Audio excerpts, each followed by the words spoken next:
कैसे समझे? चलिए, सर्वप्रथम आज मुजफ्फरनगर की धरती पे जो ये पुण्यतिथि का कार्यक्रम प्रातः स्मरणीय लोक माता अहिल्याबाई का रखा, तो मैं आयोजक मंडल भाई रोबिन पाल जी की पूरी टीम को बहुत बहुत शुभकामनाएं देता हूँ, बधाई देता हूँ एवं लोक माता अहिल्याबाई होलकर के चरणों में नमन करते हुए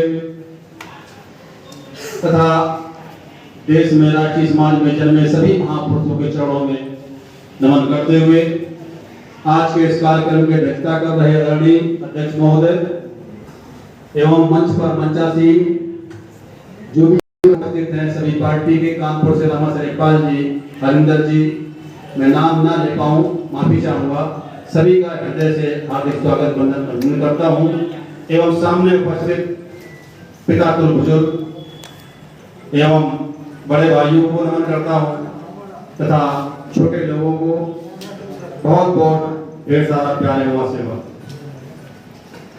साथियों, वक्ताओं ने अपने अपने विचार रखे। ये राजनीतिक मंच नहीं है, इसलिए ज्यादा राजनीति की बात न करते हुए मैं आप सबको ये अवगत जरूर कराऊंगा। जैसा कि आप लोग जानते हैं, आप चंद्रगुप्त मौर्य के वंशज हैं,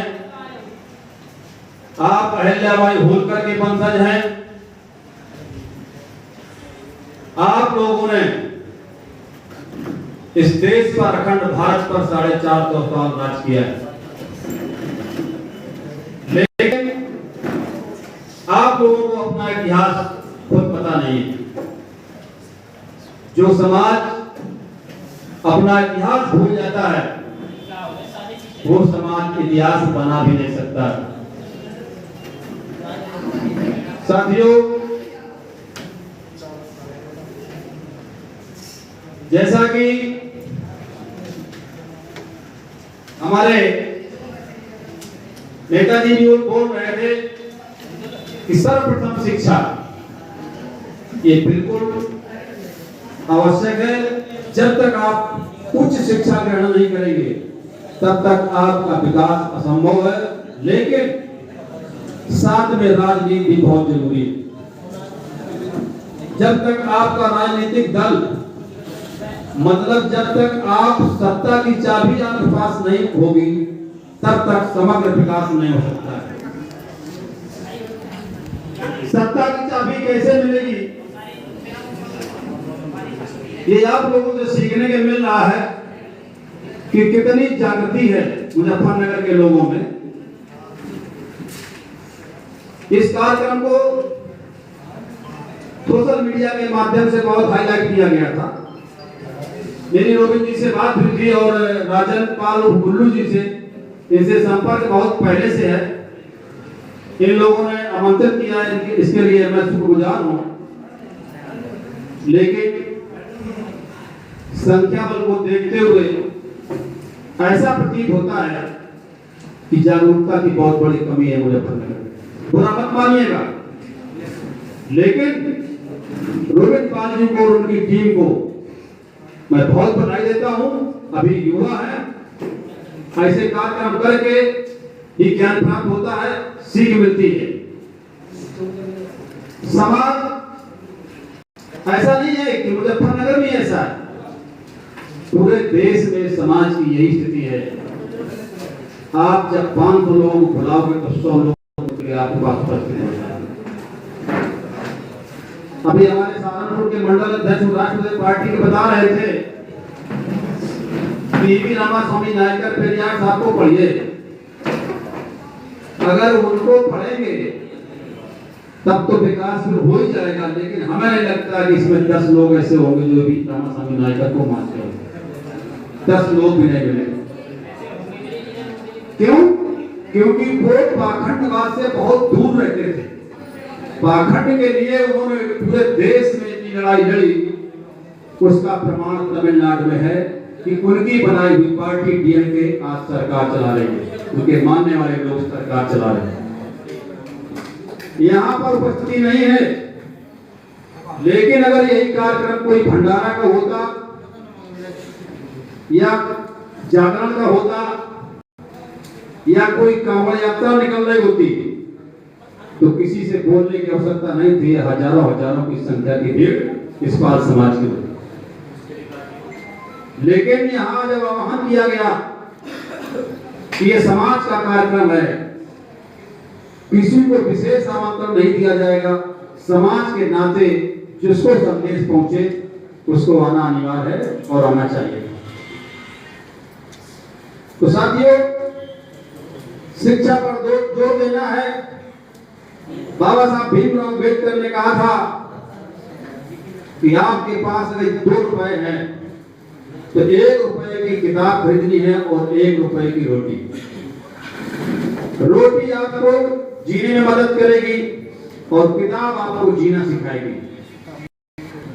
यदि शिक्षा नहीं है तो जागरूकता नहीं आएगी, जागरूकता नहीं आएगी तो सोच नहीं बनेगी। इसलिए महापुरुषों को पढ़ने की आवश्यकता है। जो भी बहुजन महापुरुष हुए हैं, सभी महापुरुषों को पढ़ने की आवश्यकता है, जानने की आवश्यकता है। महापुरुषों को, देशों को, संतता को, नैतिकता को जो समाज प्रस्थापित नहीं करता है वो कभी शासक नहीं बन सकता है। इसलिए महापुरुषों को पढ़ना आवश्यक है। महापुरुषों को पढ़ने से प्रेरणा मिलती है, प्रेरणा से जागृति आती है, जागृति से सोच बनती है, सोच से शक्ति बनती है और शक्ति से सत्ता मिलती है। लेकिन आपके पास प्रेरणा लेने का कोई समय नहीं है। इतनी दूर दूर से चलकर आए, हम लोग चलकर आए, हमारे रामचंद्र भैया जी आए, लेकिन लोगों को मैं देख रहा था बहुत देर से कि सुनने के लिए किसी के पास समय नहीं है। कुछ लोग बैठे हैं तो मोबाइल में लगे हैं और ना एक उथल पुथल हो रही कि कब बाहर जाएं और खाना मिले और घर जाए। यदि आप जो खाने की व्यवस्था है 1 घंटा पहले कर दिए होते तो यहाँ हो सकता है आधे लोग भर ना हो। खाने की वजह से कुछ लोग यहाँ रुके हुए। और ये मुजफ्फरनगर में फिर दोबारा बोल रहा हूँ, मुजफ्फरनगर में भी ऐसा नहीं है। ये पूरे प्रदेश, पूरे देश में गड़बड़ियों की स्थिति है, बड़ी तकलीफ होती है। आज यदि आप बहुत पीछे हैं विकास में तो उसका एक यही कारण है। गांव में जब कभी आप गौर करिएगा या गौर किया होगा, या कोई अधिकारी आता है, लेखपाल आता है या तहसीलदार आता है, तो आप देखिएगा कि आपका समाज का व्यक्ति देखता हुआ चला जाएगा कि कोई आया है। लेकिन उसके पास इतना समय नहीं है कि अब जाकर पूछे कि आप हैं कौन और किस काम से आए। होता क्या है, आपके पास समय नहीं है, लेकिन जो समाज जागरूक है वो जाता है और बैठता है, ये पूछता है कि आप काम क्या है, उसमें सपोर्ट करता है। यदि आपकी जनसंख्या विधानसभा में कम लिखी जाती है उसका यही कारण।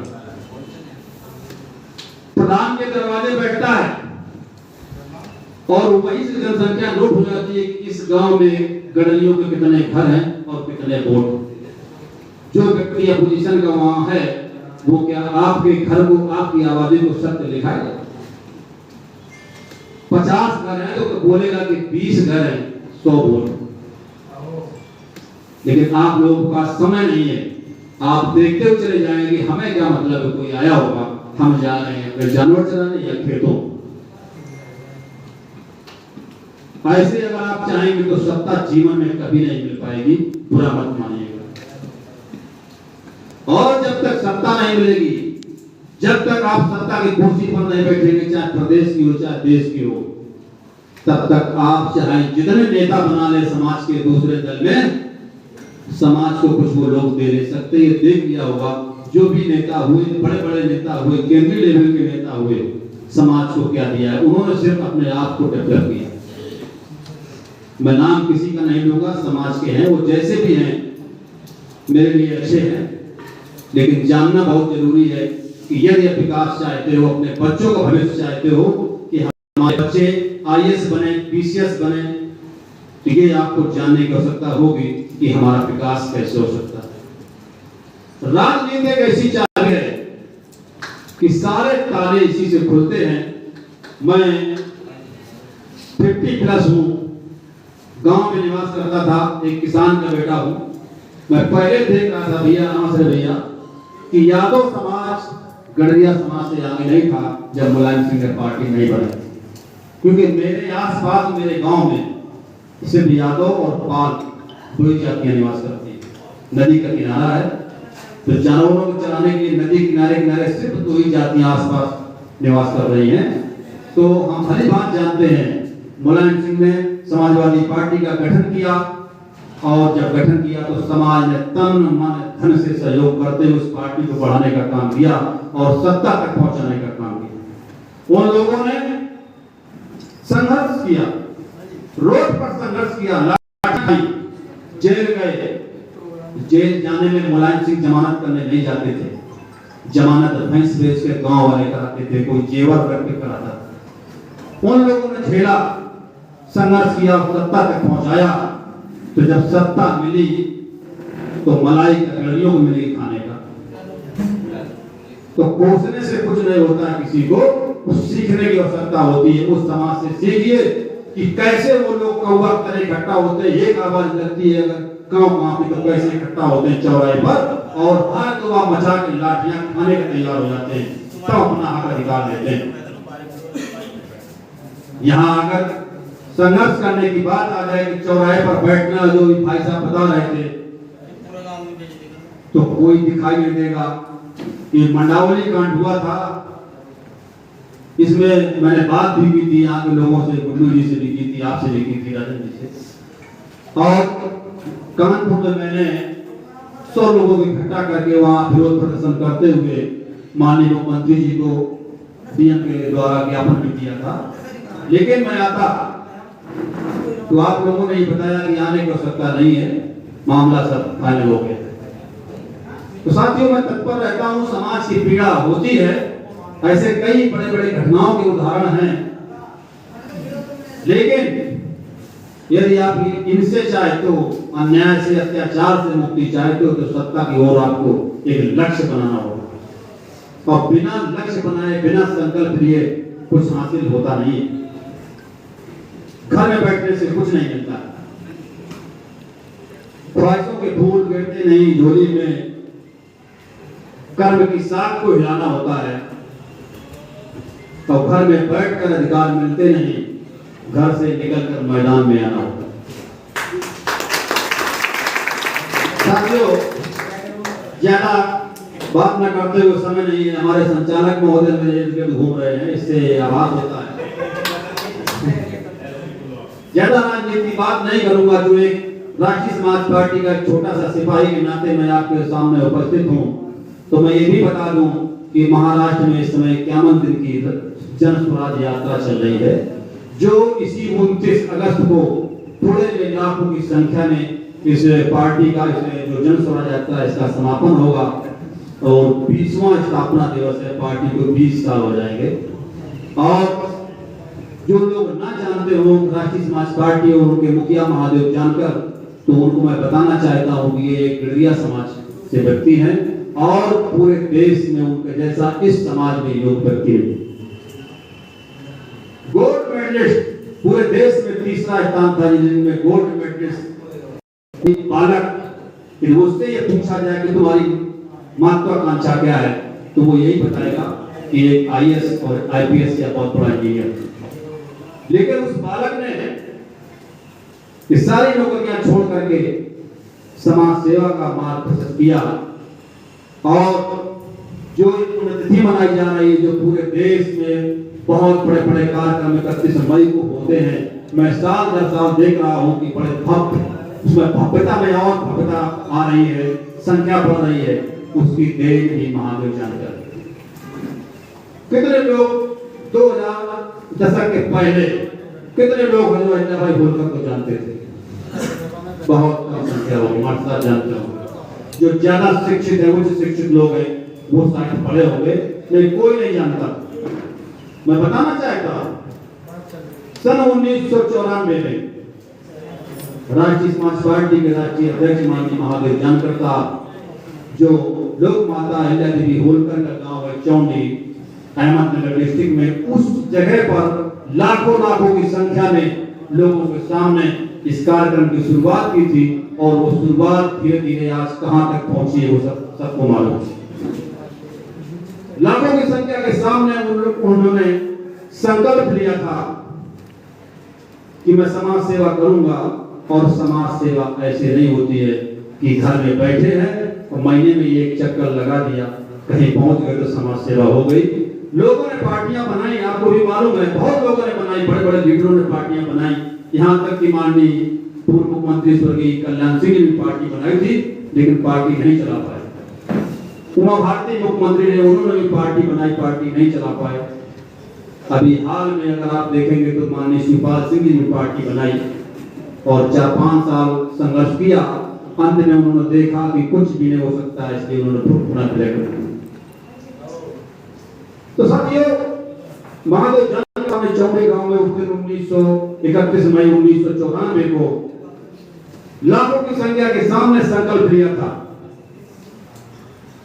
कि मैं आज के बाद घर वापस नहीं जाऊंगा, शादी नहीं करूंगा, ना घर बनाऊंगा, ना गाड़ी लूंगा, ना अकाउंट खोलूंगा, ना पैर में जूते पहनूंगा, ना बालों में कंघी करूंगा। ऐसा संकल्प लेते हुए उन्होंने अपनी यात्रा शुरू की और आज 30 साल हो गए उसी संकल्पना के साथ चल रहे हैं। साथियों, शुरुआत उन्होंने बहुजन समाज पार्टी से की थी, माननीय कांसीराम साहब के साथ में काम किया था और माननीय कांसीराम साहब उनको 10 का मानते थे। 2003 की बात है जब कांसीराम साहब बीमार थे और एक कमरे में मायावती जी ने कैद कर रखा था, उनके परिवार वालों से मिलने नहीं दिया जा रहा था। उस समय कांसीराम साहब को यह आभास हुआ कि हमें लगता है ये मेरे मिशन को भूल जाएगी, और ऐसा हुआ। उस समय की बात है तो कांसीराम साहब ने जानकर साहब को बुलवाया और कहा कि जानकर मैं जानता हूं कि तुम एक योग्य व्यक्ति हो, संघर्षशील हो और तुम पार्टी बना लो और मेरे मिशन को चलाते रहे। साहब ने कहा कि मेरे पास तो रजिस्ट्रेशन तक का पैसा नहीं है, पार्टी कैसे चलाएगा। कांसीराम साहब ने किसी व्यक्ति को भेजकर पैसा लगवाया और उन्होंने इस पार्टी का रजिस्ट्रेशन कराया था 2003 में। 2003 में रजिस्ट्रेशन हुआ और महाराष्ट्र की धरती पर संघर्ष शुरू हुआ। आप जिसके पास 10 रुपए जेब में नहीं हो तो आप कल्पना कीजिए कि वो कैसे कैसे अपने पार्टी का प्रचार प्रसार पूरे प्रदेश में कर रहा होगा। प्रचार प्रसार करते हुए 2009 में उन्होंने अपने झंडा पर एक विधायक बनाने का काम किया था और 2014 में एनडीए के साथ गठबंधन करके सत्ता में पहुंचे और माननीय राष्ट्रीय अध्यक्ष जी कैबिनेट मंत्री बने। साथियों, अभी हमारे रामेश्वर भैया ने कहा था कि कुछ लोग 28 दल में गए हैं, कुछ 38 में गए हैं, तो हाँ, ये बिल्कुल सत्य है कि अभी पूर्णतया नहीं गए हैं। बातचीत उनकी एनडीए से थी और बातचीत चल रही है, लेकिन कहीं भी जा सकते हैं, वो स्वतंत्र हैं, अभी किसी के साथ अलायंस नहीं है। और ये मैं मानता हूं कि बिना अलायंस के आप कुछ नहीं पा सकते हैं। उसके उदाहरण भी हैं जो भैया ने अभी दिए, ओम प्रकाश राजभर हो, चाहे अपना दल हो, चाहे निषाद पार्टी हो, चाहे और अन्य पार्टी, इन लोगों ने किसी के कंधे पे हाथ रखा तभी कुछ पा पाए। आज की राजनीति स्वार्थ की राजनीति है। यदि आप चाहते हो तो कुछ ना कुछ आपको करना पड़ेगा, किसी के साथ खड़ा होना पड़ेगा। तो मेरा तो मानना है कि किसी के भी साथ अलायंस हो, जहां से अपना काम बनता हो, जहां से हम विधानसभा या संसद पहुंच सकते हो, वो काम करना चाहिए। जब हमारी ताकत बन जाएगी तो अपनी ताकत अकेले बनाकर फिर अकेले चुनाव लड़कर आप सब तक पहुंच सकते हैं, लेकिन शुरुआत किसी की गाड़ी पर चढ़कर करनी है। महादेव जानकर का एक ही सपना है, जो भैया ने कहा था कि हम मांगने वाला नहीं देने वाला बनाते हैं। तो उनका यही सपना है, उनका कहना है कि I am not demander, I am commander. हम समाज को, इस गड़रिया समाज को मांगने वाला नहीं, देने वाला बनाना चाहते हैं। जब तक आप लोग ये मानते रहेंगे कि दूसरों के पीछे खड़े होकर दूसरे नेता से आप कहेंगे कि हम तो आपके साथ में हैं, तो आपकी पहचान बनती नहीं, कभी नहीं बनेगी। अपनी पहचान ऐसी बनाइए कि जब दूसरे लोग आपसे कहेंगे हम तो रोबिन जी, हम आपके साथ हैं। मैं रोबिन जी को शुभकामनाएं देता हूं कि भविष्य के लीडर हैं। ऐसे सुधारू व्यक्ति को समाज के लिए करते हैं, उनका तन मन धन के साथ सहयोग करने का प्रयास करें। तरुण जी, आप अपने को सामने रखिए, और जो अभी तक नेता हुए उन लोगों ने ये काम नहीं किया है कि अपनी छाया में किसी पेड़ को लगने दिया हो। लेकिन अब मैं गुजारिश करता हूं कि जो भी लोग हैं वो ऐसा काम जरूर करें। अगर कुछ नहीं दे सकते हैं तो ये काम जरूर करें। जो प्रोविन जैसे और राजन जैसे लोग हैं, इन लोगों को आगे लाने के लिए उनका हाथ पकड़ना है। आप लोगों को राजनीति से दूर रखा गया, और रखा किसने? वो लोग जो आज आपको प्रधान नहीं बनने देते। विधायक की तो बात छोड़िए, प्रधान नहीं बनने देते हैं आपको। और उन लोगों ने जब आपका राज था तो ये लोग आपके यहाँ पानी भरा करते थे, आपके टुकड़ों पर जीते थे। लेकिन उन लोगों ने अपने दिमाग से, शिक्षा से और यूनिटी से सत्ता पाई और आपको सत्ता से दूर रखा, और अभी भी करना चाहते हैं। इसलिए ऐसे लोगों से होशियार रहिए। और जो समाज में मैं सोशल मीडिया के द्वारा ये देखता हूँ, सुनता हूँ कि समाज फर्स्ट पार्टी सेकंड, ये धारणा बिल्कुल गलत है सर जी, ये बिल्कुल गलत है। समाज फर्स्ट किया है तो समाज फर्स्ट से जो भी नेता बीजेपी से या समाजवादी पार्टी से आया है, आपने विधायक सांसद बनाने का काम किया है। लेकिन उस नेता ने समाज को कुछ नहीं दिया है। नेता तब देगा वो जो आपके समाज के दल से विधानसभा में होगा, वो हिस्सेदारी वहां से लाएगा। क्योंकि मिलता सब कुछ नहीं है, यहाँ कुछ नहीं मिलता है। जो नेता दूसरे दल से विधायक सांसद बनता है वो सिर्फ पार्टी के गाइडलाइन पर काम करता है, एक भी शब्द नहीं बोल सकता इधर उधर।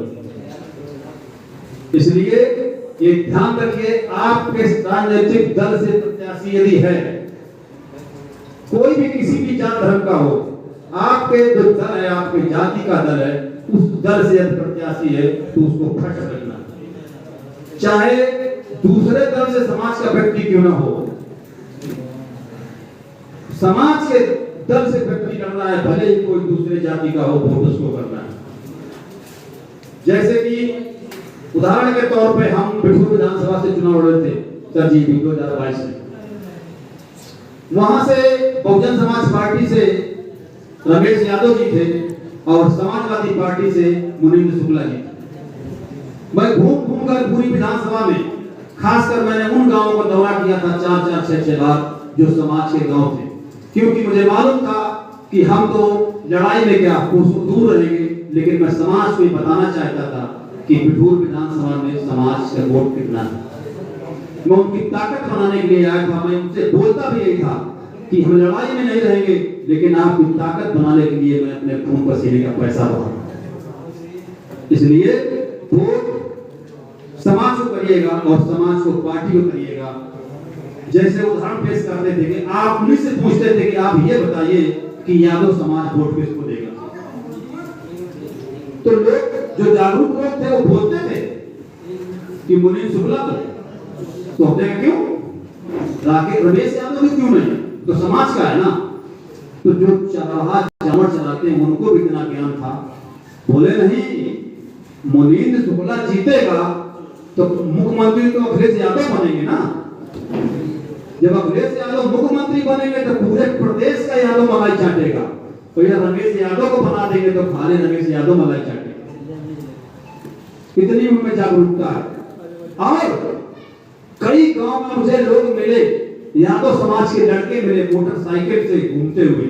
जब मैंने तहकीकात की तो पता चला कि ये लोग आपके गड़रिया समाज के बुढ़े लोग हैं या इस तरह के लोग हैं जो काम करने में ध्यान देते हैं, वोट पर ध्यान नहीं देते हैं, तो वो अपनी गाड़ी लगाए। दूसरे गांव के लोग कि हम चाचा को बैठा लेंगे और ले जाएंगे, तो रास्ते भर वो क्या बताएगा? खुद यही कहेगा ना, चाचा साइकिल में वोट देना और बताना जो भी काम हो हम आपके साथ में हैं। और चाचा सोचेंगे कि यार हमको लेके 3 किलोमीटर जा रहा है मोटरसाइकिल से, तो हमें क्या जाता है, हमारा बटन तो दबाना है, हम सक्रिय दबा देंगे। यानी वोट की ताकत तो पता नहीं है कि वोट में कितनी ताकत। आप खाली भ्रम में रहते हैं कि हम संख्या में बहुत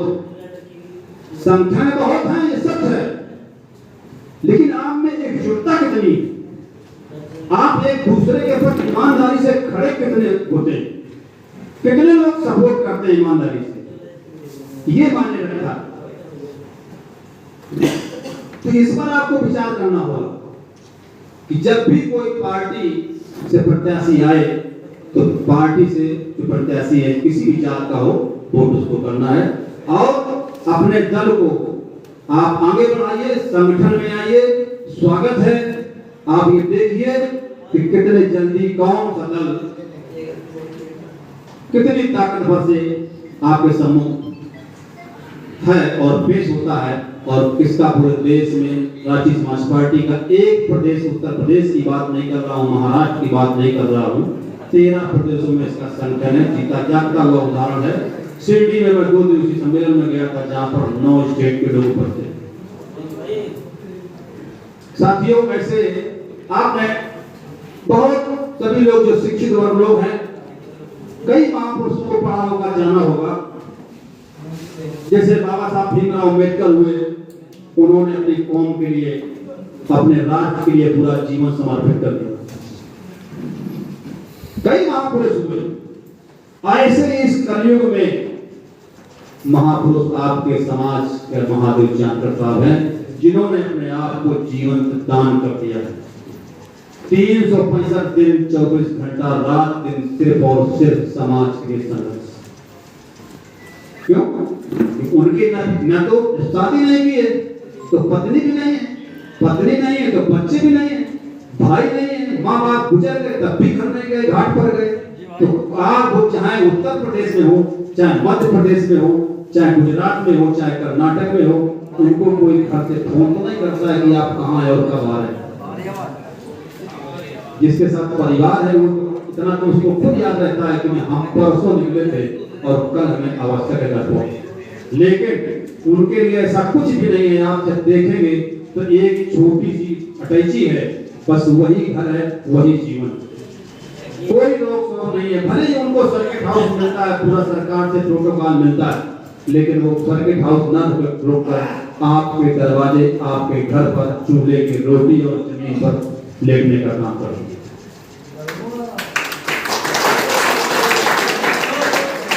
पार्टी बना लेना आसान है, चलाना बहुत कठिन है। अच्छे अच्छे लोग धराशायी हो गए। इसलिए ज्यादा बात न करते हुए आपसे फिर पुनः गुजारिश करूंगा, अभी आपको चिंतन मंथन करना है और किसी भी पुरोधा को अगर आप अपना समग्र विकास चाहते हैं तो किसी न किसी पुरोधा को आपको मानना पड़ेगा और चलना पड़ेगा उसके पीछे, और चलेंगे तभी आप सफल होंगे। और धन्यवाद, सबसे ज्यादा धन्यवाद ये जो इन लोगों ने हमको आमंत्रित किया और हम मुखातिब हुए, उनका पुनः हृदय की गहराइयों से बहुत बहुत स्वागत अभिनंदन करते हुए धन्यवाद।